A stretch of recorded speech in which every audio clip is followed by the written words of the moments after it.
Merci beaucoup. J'ai eu envie de vous accueillir à ma façon, avec un extrait de cette partita de Jean-Sébastien Bach. Pourquoi Jean-Sébastien Bach?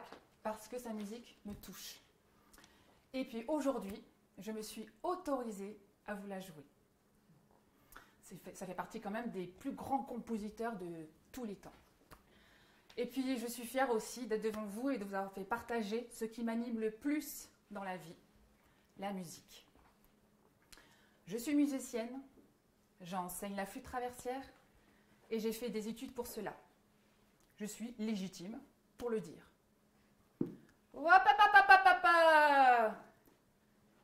T'es vraiment sûre de toi là? T'as vu où t'es? La comédie de Picardie et en plus tu joues du Jean-Sébastien Bach. Mais les gens, ils savent que t'as pas obtenu de prestigieux diplômes? Ils savent que t'as pas joué dans des grands orchestres symphoniques? Est-ce qu'ils savent que tu n'es jamais allé au CNSM, Conservatoire National Supérieur de Musique? Est-ce qu'ils savent qu'il y en a bien d'autres qui pourraient jouer Bach bien meilleur que toi?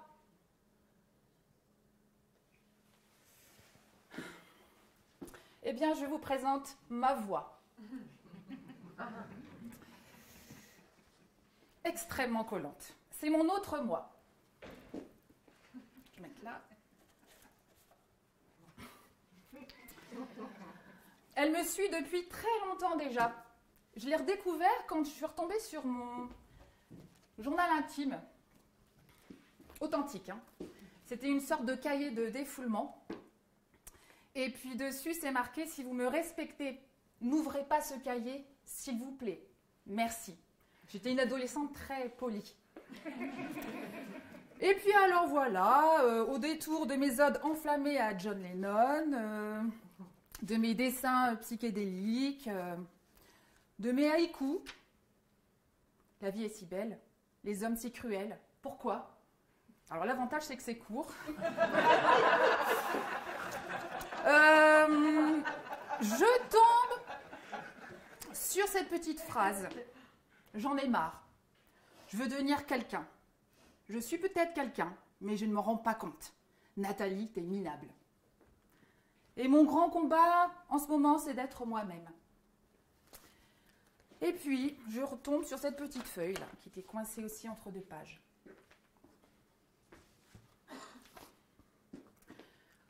Au loin, j'entends ta voix, qui tantôt me hurle un je ne sais quoi, tantôt me déverse un flot inconsolable de lamentation. Ma voix, qui que tu sois, qui es-tu pour me critiquer, pour me faire la morale? Qui te guide et te donne de sales idées? Tu m'agaces avec tes conseils. J'ai envie d'être quelqu'un, moi. Et oui, tu étais déjà là, et tu es encore là, aujourd'hui, pour me rappeler que je n'ai jamais été dresseuse de dauphins. C'était mon rêve en 6e. Pour me rappeler que je ne suis pas une chroniqueuse sur France Culture. Pour me rappeler que je n'ai jamais joué dans des grands orchestres ou dans des groupes en faisant des tournées internationales. Que je ne sais pas skier. Bah si, je maîtrise très très bien le chasse-neige. Que je ne suis pas sportive, que je ne sais pas courir. J'ai fait un marathon. 5 km à Longo. Et en plus, j'en ai même fait 7. Parce que je me suis perdue à la fin. Mais ça, on va pas. Et puis, tu vois là, t'es sans arrêt en train de me rappeler que j'ai pas le talent d'un tel, que je ne suis pas comme ça, comme si... Etc., etc. Donc, en gros, il y a moi, enfin, nous, et les autres. Vous. Alors, vous avez de la chance parce que vous êtes formidables, merveilleux, intelligents, drôles. Vous avez toutes les qualités. Vous avez bien fait de venir ce soir. Et moi, je passe mon temps à vouloir être l'autre, à vouloir être vous. Je passe mon temps à vouloir vous faire plaisir, à ne pas vous décevoir.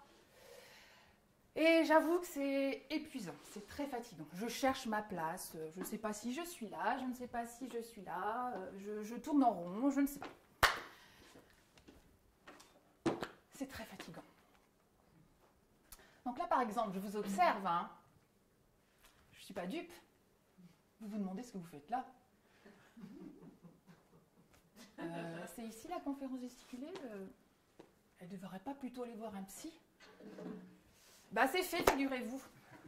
C'est fait.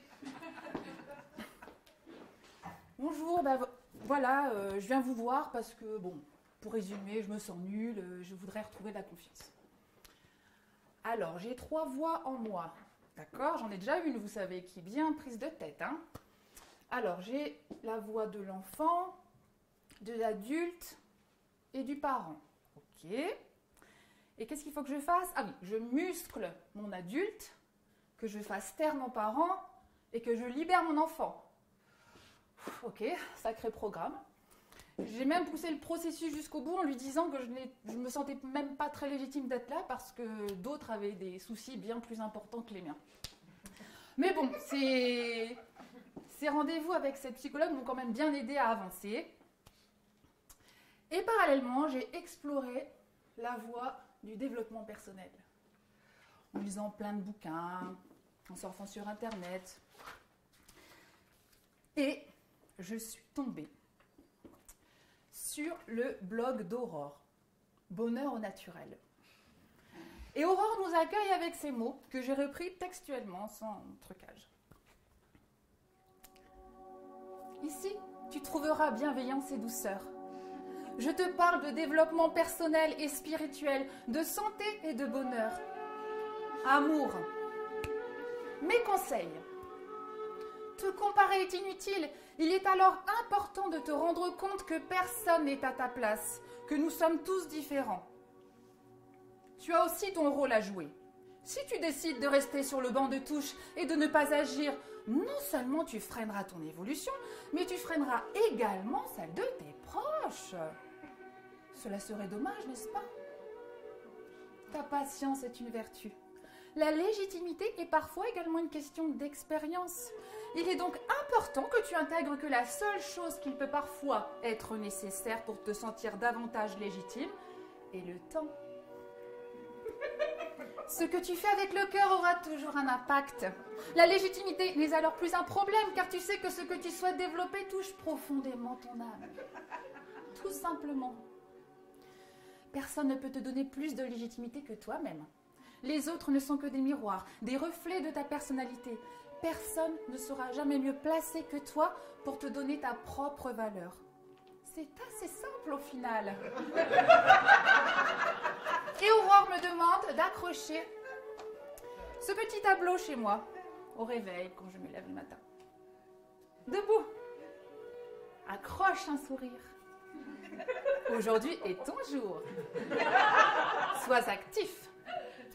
Sois créatif. Communique. Inspire. Crée. Impressionne. Innove. Crois en toi. Bouscule. Expérimente. Deviens curieux. Améliore tes idées. Relève les défis. Donc en fait, si je ne me sens pas légitime, c'est que j'ai un cœur pourri, je suis impatiente et je fais aucun effort.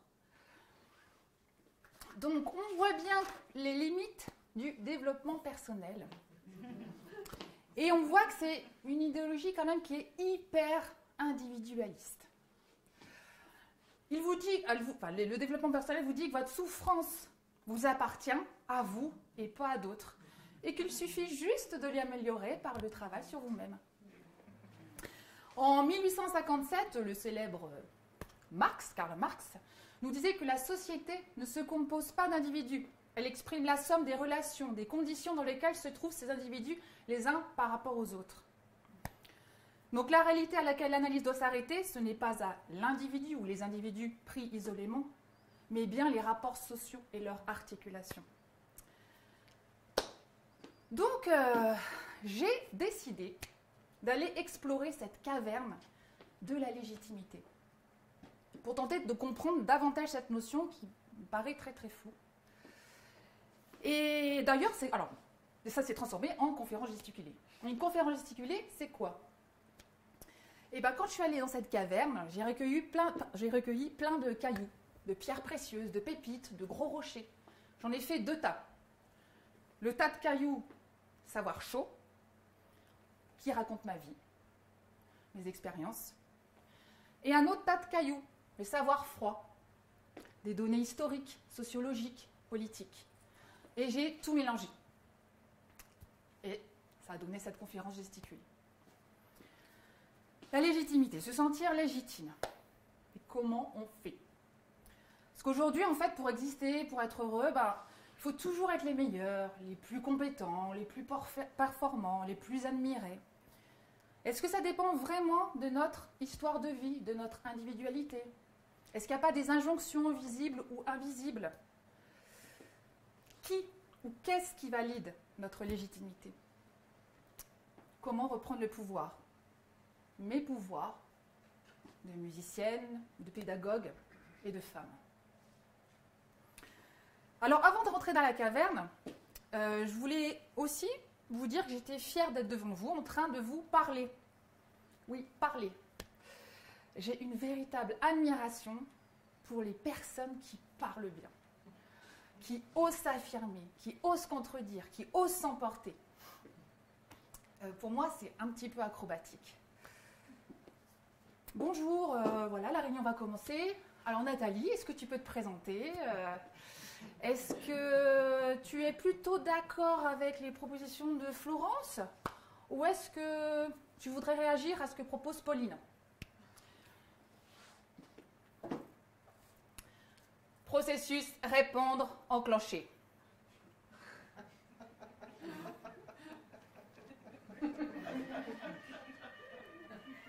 Vérifie et évalue la pertinence de tes paroles. Adapte ton propos et ton élocution aux personnes présentes. Fais de belles phrases. Ne bafouille pas, ne cherche pas tes mots. Observe les autres pour évaluer leur degré d'attention. Ajuste tes mots pour ne froisser personne. Si tu ne respectes pas ces consignes, tu t'auto-détruiras.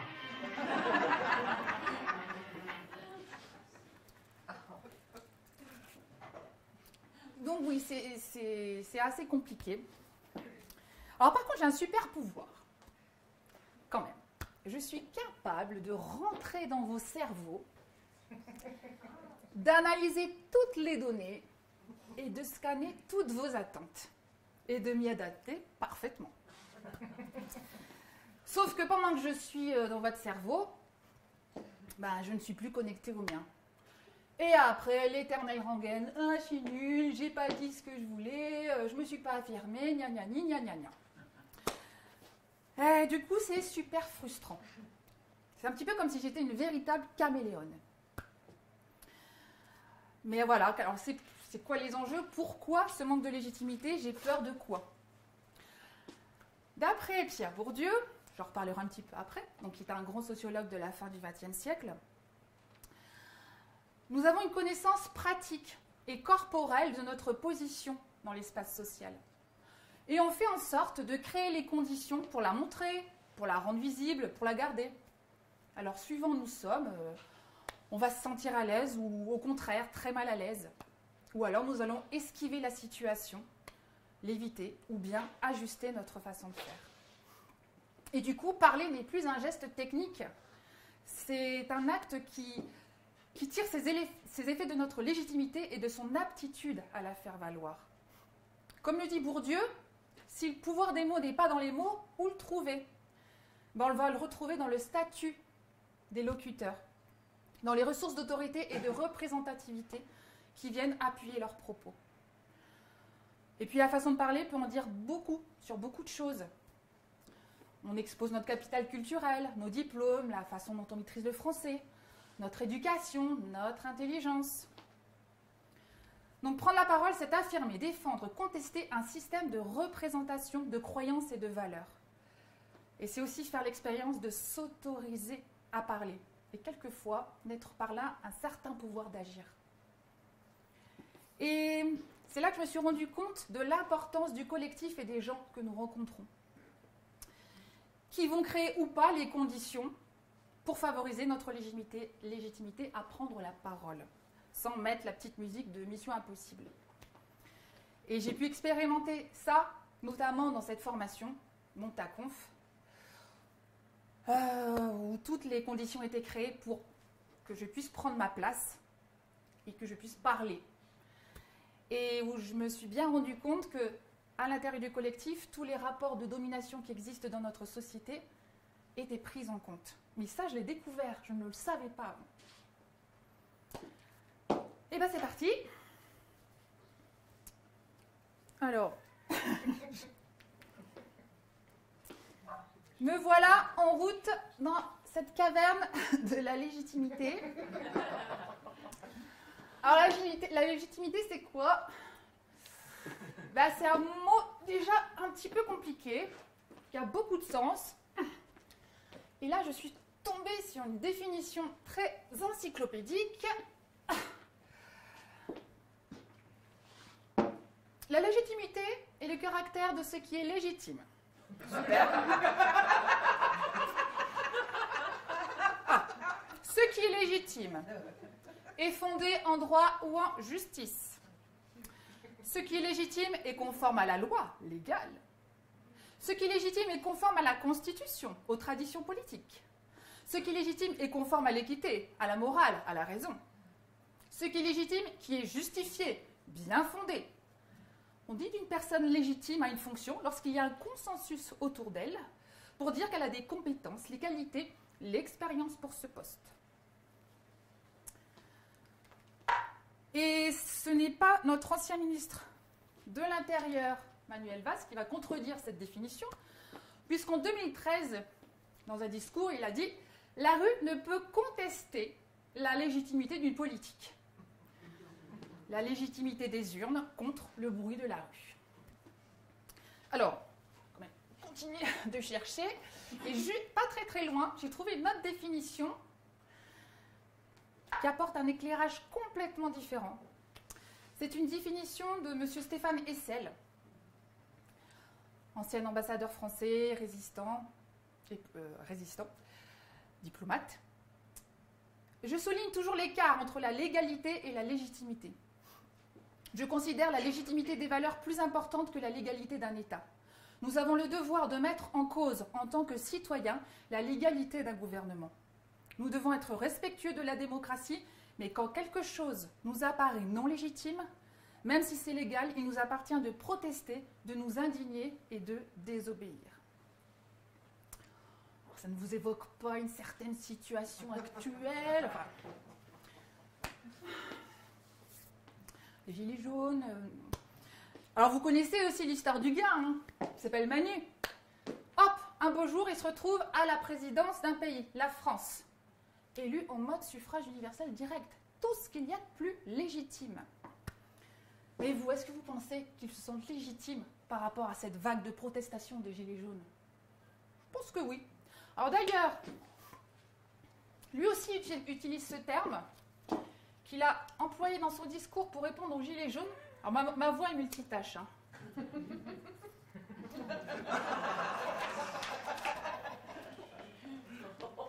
Attendez, je vais le faire correctement.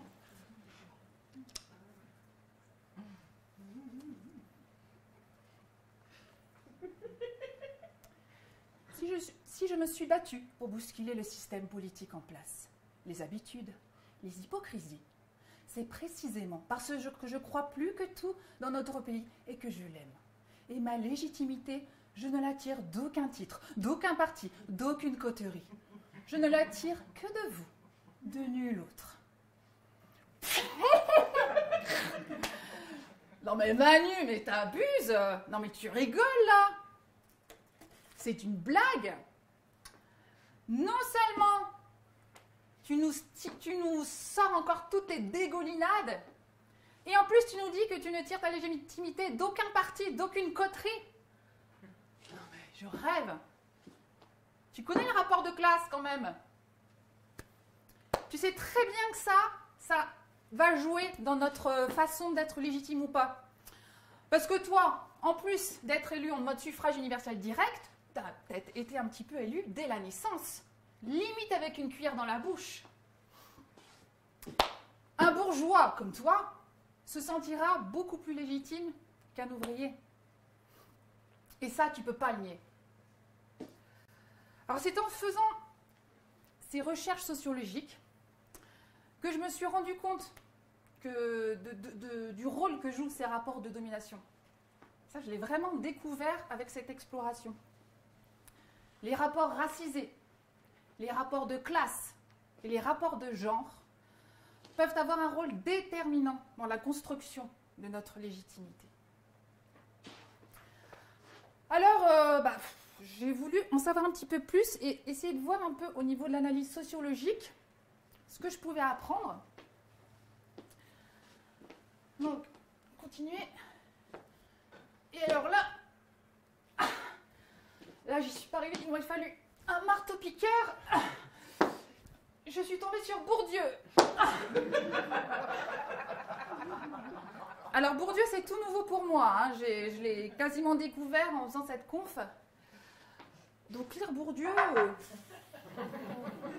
c'est raide. Hein. J'ai cherché un Bourdieu pour les nuls, je n'ai pas trouvé. Mais comme il n'y a pas de hasard dans la vie, j'ai un ami qui m'a offert ce livre. Alain Accardo, Introduction à une sociologie critique, qui reprend en substance l'appareil conceptuel des travaux de Pierre Bourdieu. Voilà, j'ai fait un petit peu ma fainéante, mais là j'ai compris. Et en plus, dans ce livre, donc merci Monsieur Accardo et puis merci Bastien qui n'est pas là. Mais, dans ce livre, un chapitre entier sur la légitimité. Et là, il nous parle du cercle enchanté de la légitimité. Alors, rien à voir avec la Reine des Neiges ou la Fée Clochette, mais avec les dominants et les dominés.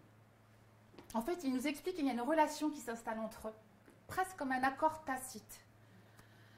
Et plus les propriétés d'une personne sont reconnues, plus le pouvoir qu'elle exerce paraît légitime.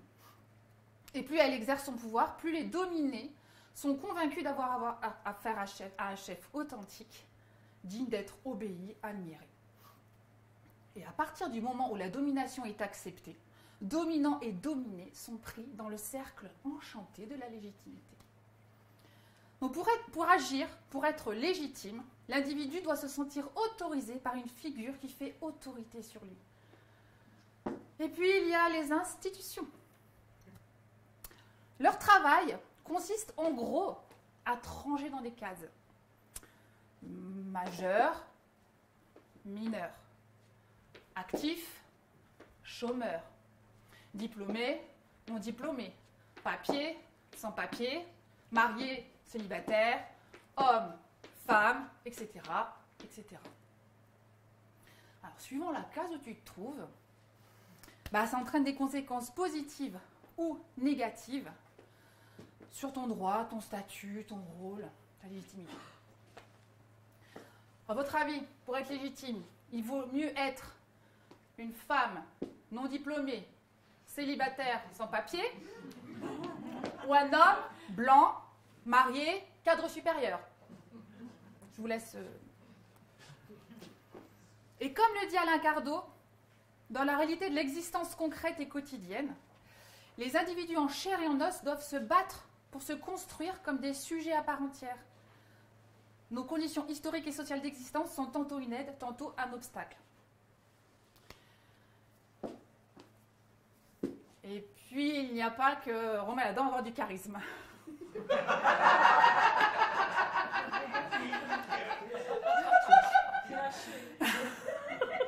J'hésitais quand même.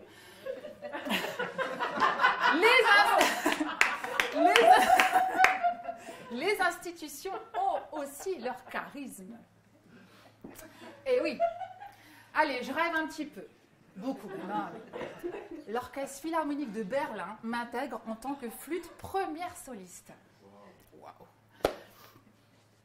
Alors du coup, cette définition légitime va peser sur moi. Je ne vais plus être la sœur de, la compagne de, la mère de, l'amie de.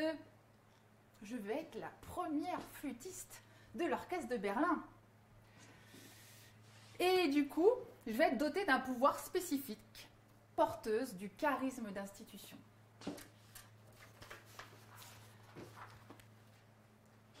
Alors, par rapport aux institutions, c'est Frédéric Lordon, un sociologue économiste contemporain, qui dit que la bonne institution et l'institution légitime. Alors, il y en a une qui est sacrément balèze pour nous transformer en pâte à modeler. C'est l'école. Bourdieu nous dit que le rôle de l'institution scolaire est d'organiser et de distribuer les différentes espèces de capital économique, culturel et symbolique. Et du coup, que ça participe aussi à reproduire les inégalités sociales. La possession du diplôme change de fonction et devient nécessaire pour légitimer une position dominante. Alors, moi, mon parcours, la primaire, école primaire, j'étais une très bonne élève, très très bonne élève. Je me suis disputée la première place jusqu'en CM2, oui, puisqu'on avait un classement. Donc j'étais soit première, soit deuxième. Et je pense que j'étais une élève modèle, avec une compétence très élevée d'obéissance. Et il y a un souvenir qui m'est revenu. Notre maîtresse nous plaçait souvent dans la classe par ordre alphabétique. Et de temps en temps, elle nous plaçait par moyenne. Première, deuxième, nanana.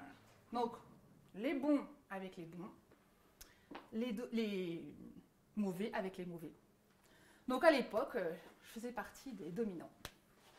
Oh, je lui envie sa tête de Macron, quand même. C'est bien, c'est bien. Tu fais plaisir à tout le monde. Continue comme ça.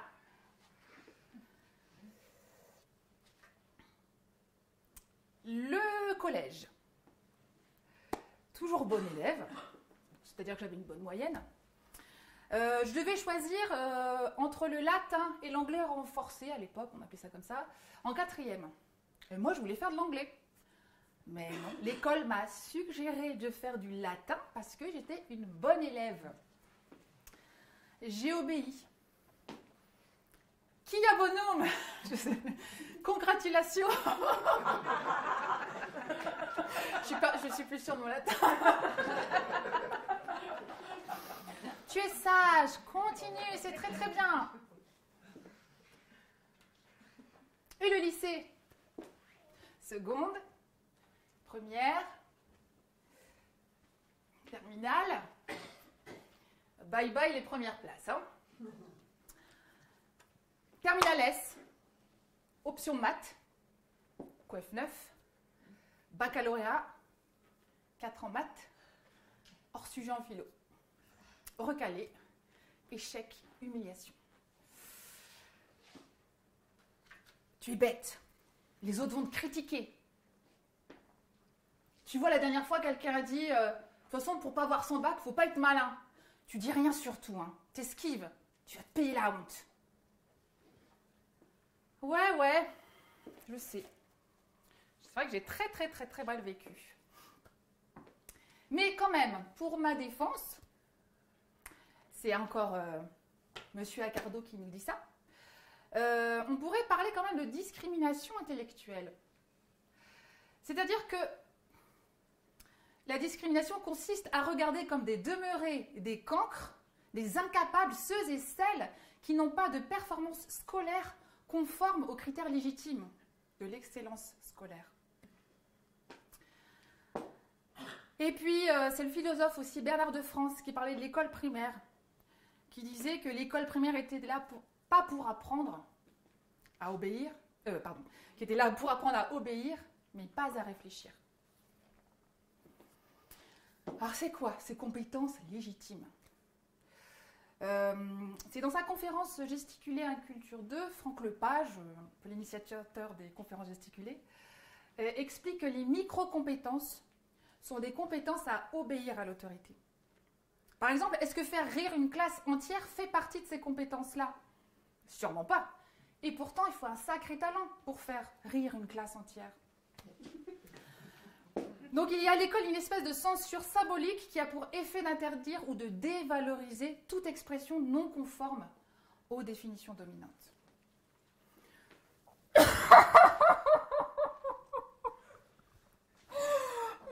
Maman, c'est horrible.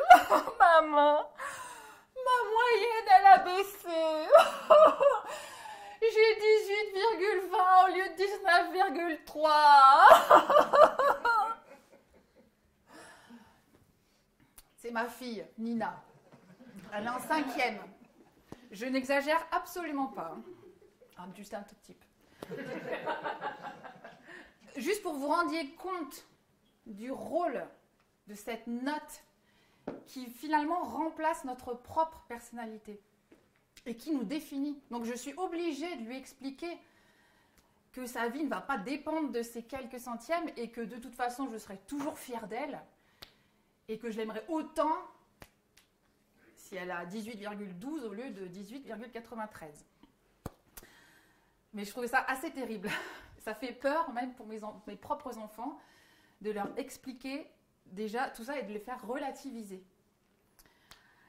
Et voilà, pour en finir avec l'école, j'aimerais bien vous livrer une petite théorie fantasmagorique. Je me permets, j'ai le droit de tout faire là.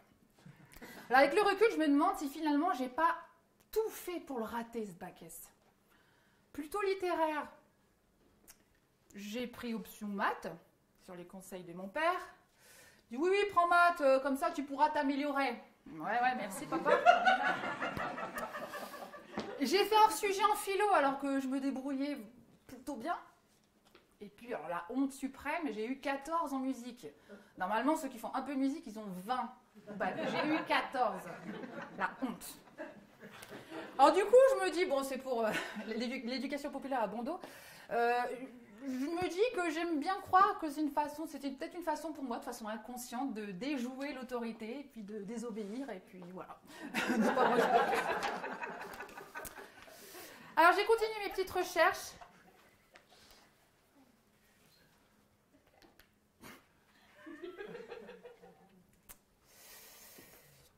Ouais, et alors là, je suis tombée sur une toute petite pépite. Ah ouais, une petite pépite qui m'a apprise que j'étais une femme. Ah. Bah oui. Ah, ça vous paraît évident, mais... En fait, c'est Accordos qui dit que ce fait biologique, que l'on peut qualifier de naturel, devient dans l'espèce humaine une représentation. Le statut naturel biologique devient symbolique. Être un homme ou une femme, c'est assurer un certain type de statut, de rôle dans un groupe donné. Et moi, je vous avouerai que cette découverte, cette prise de conscience, elle est assez récente.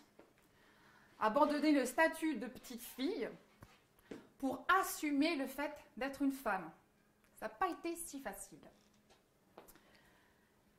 Puis alors là, tout au fond de la caverne, je laisse ma pioche parce que ça ne sera pas du tout utile, un énorme rocher, bien au fond de la caverne, énorme, très très vieux. Le système patriarcal. Eh bien oui. Le système patriarcal s'avère être l'un des ennemis les plus puissants contre l'égalité aujourd'hui. Aujourd'hui et puis depuis la nuit des temps en fait. Il commence dans la famille, avec l'autorité du père, qui donne toujours de bons conseils pour prendre option maths au bac. Et puis aussi le mariage. Vous savez quand même que ce n'est qu'en 1965 que les femmes ont pu avoir l'autorisation de travailler. Non, pardon. Ont pu pouvoir travailler sans l'autorisation de leur mari. Et puis, on peut dire aussi qu'il existe aujourd'hui 24% de différence de salaire entre les hommes et les femmes, etc., etc. Je vous conseille vraiment, si vous ne l'avez pas écouté, d'aller voir la conférence de Cathy Patinet qui avait lieu hier, qui raconte très très très très bien tout ça. Et c'est toujours Franck Lepage dans Inculture 2, quand il était passé sur Amiens, qui nous a précisé comme ça en aparté que l'injonction de réussite et l'exigence de légitimité est plus importante pour les filles. Et moi, bon, j'ai eu envie un petit peu de vous parler du monde de la musique qui n'échappe absolument pas à la règle. Beaucoup de femmes musiciennes, mais très peu accèdent au poste de soliste ou de direction. Selon les chiffres du ministère de la Culture, en 2016, je n'ai pas eu de chiffres plus récents, 89% des institutions musicales et 96% des maisons d'opéra sont dirigées par des hommes. 24% de chefs femmes dans le monde, de chefs d'orchestre. Et elles sont encore largement minoritaires en France. 21 femmes pour 586 hommes. Et un chef d'orchestre, une anecdote, un chef d'orchestre assez célèbre, Vassili Petrenko, qui a dit que les musiciens ils réagissent mieux quand ils ont un homme devant eux, parce qu'une jolie fille sur le podium, ça distrait. Seulement 42 femmes solistes instrumentistes sur 271. 10% de femmes compositrices en 2019. 1% de compositrices programmées dans les saisons culturelles. Et puis, est-ce que j'aurais pu être légitime à jouer de la flûte en 1840 ? Il y a un dénommé Albert Clair, on peut très vite l'oublier. Bon, c'était un critique musical qui écrivait à cette époque « La femme qui empiète sur les instruments spécialement réservés aux hommes et qui, par exemple, joue du violon, de la flûte ou de la contrebasse, a, pour l'ordinaire, une allure de caractère masculin et un soupçon de moustache. » Durant l'Antiquité, l'instrument à vent est considéré comme impudique, car il enlaidirait le visage des femmes. Ils sont donc proscrits, car il faut placer un bec ou une hanche dans la bouche. Et en plus, ils risquent de déformer leur visage. Alors du coup, la flûte traversière défierait un petit peu ces codes pour s'imposer comme un instrument féminin, puisque nous posons délicatement notre embouchure sur la bouche. Les cuivres rappelleraient l'ordre militaire et feraient partie du jeu en force de par leur puissance. Donc, par déduction, les cuivres sont bien sûr réservés aux hommes. Même s'il y a de plus en plus de femmes qui jouent des instruments cuivres, ça s'est longtemps quand même, ça a longtemps duré. C'est un truc de bonhomme, les cuivres, quoi. Alors, pour lutter un petit peu contre ces stéréotypes, on a mis en place dans les conservatoires des ateliers, ce qu'on appelle des parcours découvertes. Donc, par exemple, moi j'en fais au conservatoire ici, où quand on a des petits bouts devant nous, voilà, bien, est-ce que tu préfères taper? Est-ce que tu préfères souffler? Est-ce que tu préfères frotter avec les cordes? Est-ce que tu préfères les sons graves, les sons aigus? Essaye, tu vas voir. Jamais on n'aurait, comme on a pu le faire, « Oh, ma petite fille fragile, toute douce, fais de la harpe ou de la flûte. Mon petit bonhomme, t'as du coffre, t'as du souffle. Allez, fais du tuba. » Non, heureusement ça n'existe plus. Le conservatoire, c'est là où je travaille. Donc une autre institution. En fait, après, j'enseigne la flûte traversière. Après 2 années d'études, de formation, j'ai obtenu mon diplôme d'État. Et du coup, on peut dire que j'ai aussi mon diplôme reconnu par le ministère de la Culture. Et en 2003, j'ai intégré le conservatoire à rayonnement régional. C'est une deuxième école, un pur produit de la culture légitime. J'ai juste une anecdote qui me tient à cœur d'un collègue que j'ai entendu qui disait que il va organiser un projet avec des enfants d'écoles en réseau d'éducation prioritaire, à Amiens-Nord ici. Il a dit textuellement qu'il allait sauver ses enfants en apportant cette culture. Alors, ce serait peut-être l'objet d'une autre conférence gesticulée, mais comme pour les intelligences qui, pour moi, sont multiples et différentes, je pense que pour culture, on pourrait enlever le C majuscule, mettre un C minuscule et un S, un gros S à la fin. Dans ce conservatoire, j'ai mon diplôme, donc j'ai la légitimité du diplôme, mais pourtant, je ne me sens absolument pas légitime. Pendant des années, j'ai eu cette désagréable sensation de ne pas y être à ma place, à me remettre en question. Plusieurs fois, j'ai voulu le quitter. Ah non, hein? Ah non! C'est un établissement agréé par l'État. Tu es fonctionnaire en plus, tu as un boulot stable. Bon. Elle a la voix de mon père.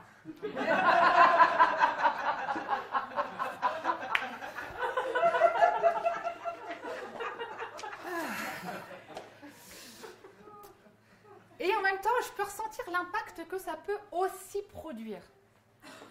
Une fois, je suis allée à une représentation d'une marionnettiste accompagnée de musiciennes. C'était extraordinaire comme spectacle. Et je suis allée voir la musicienne à la fin. Elle faisait des claquettes, elle chantait tous les styles, du jazz, du classique. Elle jouait des percussions. Enfin, elle était vraiment magnifique. Je vais la voir, je lui dis c'était génial. Oh merci, tu es musicienne? Oui, oui, je suis musicienne, je joue de la flûte traversière. Ah ouais, et tu joues où? Dans quel orchestre? T'es sur Paris? Non. Non, j'enseigne la flûte traversière. Mais attention, au conservatoire à rayonnement régional d'Amiens. Donc moi aussi, je me suis rendu compte, avec ma toute petite échelle, que j'étais porteuse du charisme d'institution. Et puis il y a la relation avec ma collègue aussi. Il faut savoir qu'on fait exactement le même métier. Il y a les personnes qui ont un diplôme d'État, comme moi, et qui dans la fonction publique sont des assistants territoriaux d'enseignement artistique. Et puis il y a les personnes comme ma collègue, qui ont leur certificat d'aptitude, donc le niveau au-dessus, et eux, dans la fonction publique, sont des professeurs d'enseignement artistique. Et en fait, ces professeurs-là peuvent enseigner au cycle supérieur, aux plus grands élèves. Alors moi, je venais tout juste de sortir de ma formation et je me sentais encore curieuse d'apprendre. Je voulais encore me former. Et en plus, ma collègue, elle est totalement porteuse aussi de ce charisme d'institution. Elle a étudié au CNSM, vous vous rappelez, le Conservatoire national supérieur de musique, à Paris en plus, avec Jean-Pierre Rampal. Et Jean-Pierre Rampal, c'est une des icônes emblématiques de la flûte traversière. Un homme, bien sûr. Et elle a joué au sein de l'orchestre de Picardie. Je crois même qu'elle est venue jouer ici pour un spectacle musical. Qu'est-ce que j'ai fait? Je me suis engagée dans le cercle enchanté de la légitimité, et un petit peu trop. Parce que je me suis complètement bloquée dans mon statut d'étudiante. Alors, quel a été le déclic qui a fait que j'ai enclenché un petit virage d'émancipation? Eh bien, c'est grâce à l'apport d'une autre culture. Ça fait une dizaine d'années maintenant que je fais partie d'un groupe qui s'appelle Maracajou, et avec lequel je joue de la musique traditionnelle brésilienne, avec cette flûte, le pifano. Et cette culture-là se transmet oralement, pas de partition. On danse en jouant, on chante beaucoup. Et donc ça a été cette rencontre avec cette autre culture, mais la rencontre avec les personnes qui ont constitué aussi ce groupe et qui m'accompagnent encore aujourd'hui. Et j'ai proposé un projet au conservatoire avec un très très grand ami brésilien qui est un petit peu aussi à l'origine de ce groupe-là. Et du coup, on a fait ça avec les élèves. Vous pouvez vous lever si vous voulez. Et on a fait ça avec les pieds. Pam, pam, pam, pam, pam.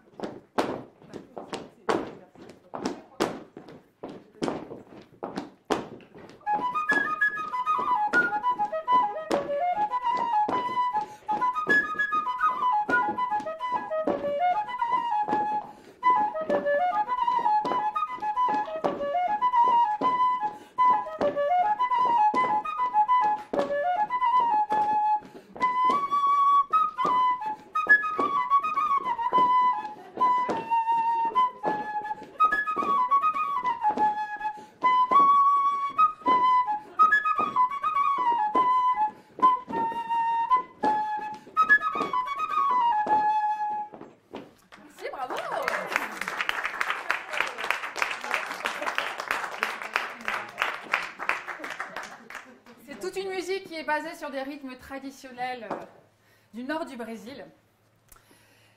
Et puis ça a été un gros succès. C'est là que je me suis vraiment rendu compte que ma formation classique pouvait se nourrir de cette culture-là. Et ça a même complètement changé ma place au sein du conservatoire. Parce que là, quand même, j'ai eu aussi la reconnaissance de ma collègue, de ma direction, des élèves, surtout des élèves, des parents. Et cette expérience m'a vraiment permis de trouver un bout de légitimité. Je dis un bout parce que c'est toujours en train de se construire, mais c'était vraiment un vrai virage dans mon émancipation au sein de ce conservatoire-là. Alors c'est le philosophe Jacques Rancière qui disait qu'aucune institution n'est en elle-même émancipatrice. Donc il ne faut pas raisonner en termes d'institution. L'essentiel est d'aider les gens à basculer d'un état d'incapacité reconnu à un état d'égalité où on se considère capable de tout parce qu'on considère l'autre capable de tout. Et bien voilà, je vais ressortir de cette caverne.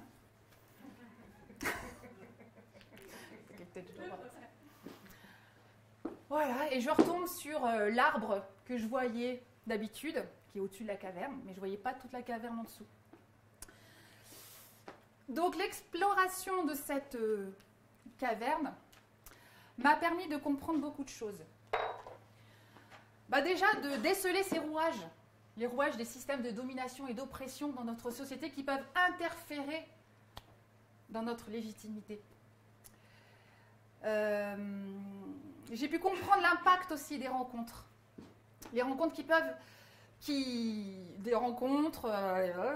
peuvent provoquer des tsunamis intérieurs et vous faire prendre conscience de qui vous êtes. Et puis ça m'a permis de découvrir le monde de l'éducation populaire. Moi, tout ce que je viens de vous raconter là, moi je ne le savais pas avant. Donc c'est vraiment des tsunamis intérieurs aussi. Et l'éducation populaire, il a mis en place des conditions qui m'ont permis de parler devant vous ce soir et de retrouver ma légitimité. Alors, et depuis ce temps, en fait, j'ai des lentilles. On peut dire que j'ai des nouvelles lentilles qui observent le monde avec d'autres filtres. Et ça permet d'avancer. J'avance chaque jour. Alors, je voulais dédicacer cette conférence à mes deux enfants qui ne sont pas là ce soir, Nina et Simon. Bien sûr, je tenais aussi à vous remercier. Merci d'être là. J'ai toute une liste de gens à remercier. Marie, Claudia, Benoît. Je les remercie vraiment très, très, très chaleureusement. Mais je voulais surtout remercier une personne. Vraiment tout particulier. C'est une personne que je connais depuis pas très longtemps en fait. Et que j'ai appris à découvrir. J'ai appris à connaître. Et puis avec qui je vais continuer d'explorer mes pouvoirs. C'est moi.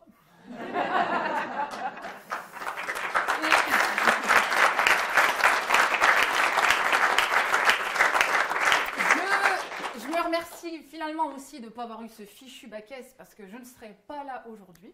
Je n'aurais pas parcouru tout ce chemin-là. Et puis, non mais tais-toi là, tais-toi. T'as vu qu'il y a dans les salles quand même. T'as un petit peu des représentants de l'éducation populaire, hein.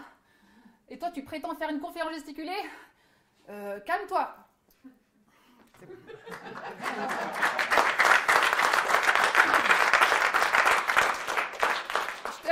Je terminerai juste par ces quelques mots de René Char. C'est un poète que j'adore. Compagnon pathétique qui murmurez à peine, allez la lampe éteinte et rendez les bijoux. Un mystère nouveau chante dans vos os. Développez votre étrangeté légitime. Et puis par les mots d'Aurore. Non, c'est une blague.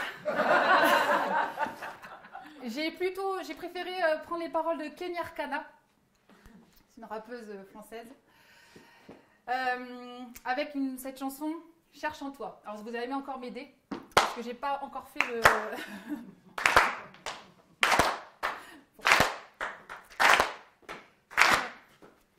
Très tôt j'ai cherché à comprendre, la maison à l'école, les murs du quotidien, serait-ce la vraie prison des âmes? La peur de ne pas être aimé, l'approbation des autres, potentiel infini, limité au regard des normes. Ici ces pensées uniques te la font apprendre à l'école, refuser ils te brisent avant de te foutre à la porte. En cours ça pue l'ennui, une peine de 15 ans de malheur, la vie rêvée dehors, à rêver d'ailleurs, cherche en toi. Au fond de l'âme humaine, la force et la lumière, peu importe l'endroit, cherche en toi. Ta véritable amulette, loin de la connerie du maître, tout est entre tes doigts, cherche en toi. Dans l'âme humaine, la force et la lumière, peu importe l'endroit, cherche en toi. Ta véritable amulette, loin de la connerie du maître. Très tôt j'ai cherché à comprendre, la famille à la zone. Faut rentrer dans le moule ou bien se fabriquer un rôle. Société est ingrate, elle voudra que tu lui ressembles ou elle te rejettera violemment pour te faire payer pour ta différence. On rit de la lumière dans l'obsession de l'obscur, des vies entières à grand berger ont incarné des postures. Société à tous les rangs voudra de force te faire entrer dans son rang. Cherche en toi, au fond de l'âme humaine, la force et la lumière, peu importe l'endroit, cherche en toi. Ta véritable amulette, loin de la connerie du maître, tout est entre tes doigts, cherche en toi. Au fond de l'âme humaine, la force et la lumière, peu importe l'endroit, cherche en toi. Ta véritable amulette, loin de la connerie du maître.